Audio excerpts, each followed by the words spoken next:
Friends, நம்ம கத்திரிக்காயில் ஒரு சிம்பிளான ஒரு கத்திரிக்காய் ஃப்ரை பார்க்கலாம். அதுக்கு கத்திரிக்காவை இந்த மாதிரி நீளமாக கட் பண்ணி வச்சுருக்கேன்.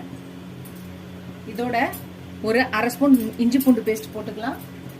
இதுக்கு தேவையான அளவு ஒரு 1/4 ஸ்பூன் உப்பு போட்டுக்கலாம். 1 ஸ்பூன் தனியா போட்டுக்கலாம். ஒரு 1/4 ஸ்பூன் சீரகத்தூள் போட்டுக்கலாம். ஒரு அரை ஸ்பூன் ரெட் சில்லி பவுடர் போட்டுக்கலாம். ஒரு 10 பல் பூண்டை நறுக்கி உரிச்சு கட் பண்ணி வச்சிருக்கேன், அதையும் போட்டுக்கலாம். கரம் மசாலா ஒரு 1/4 ஸ்பூன், அதையும் போட்டுக்கலாம். ஒரு சிட்டிகை மஞ்சத்தூள், அதையும் போட்டுக்கலாம். இப்போ இதெல்லாத்தையும் நல்லா மிக்ஸ் பண்ணிக்கலாம். கொஞ்சம் கருவேப்பிலையும் போட்டு மிக்ஸ் பண்ணிக்கலாம். இப்போ எல்லாத்தையும் மிக்ஸ் பண்ணியாச்சு. இப்போ ஒரு பேன் வச்சுக்கலாம், அதில் எண்ணெய் வச்சாச்சு. இப்போ இந்த கத்திரிக்காயை அதில் போட்டு ஃப்ரை பண்ணிக்கலாம்.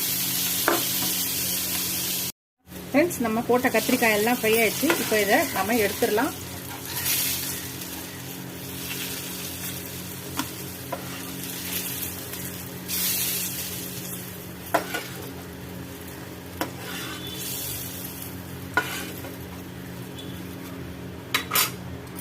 ஃப்ரெண்ட்ஸ், அவ்வளோதான், நம்மளோட கத்திரிக்காய் ஃப்ரை ரெடி ஆயிடுச்சு.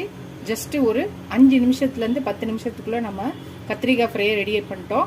ரொம்ப ஈஸியானது. நம்ம லஞ்ச் பாக்ஸுக்கு கொடுத்து அனுப்பணும்னா நீங்கள் இந்த மாதிரி கொடுக்கலாம். தயிர் சாதம், லெமன் ரைஸ், இந்த மாதிரி வெரைட்டி ரைஸ் கூட ரொம்ப சூப்பராக இருக்கும். சாம்பார், ரசம், இது எல்லாத்துக்குமே நல்லாயிருக்கும். நீங்களும் ட்ரை பண்ணி பாருங்கள்.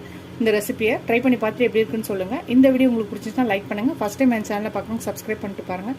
இதோட அடுத்த வீடியோவில் அடுத்த ரெசிபியில் பார்க்கலாம். Tata, bye bye friends.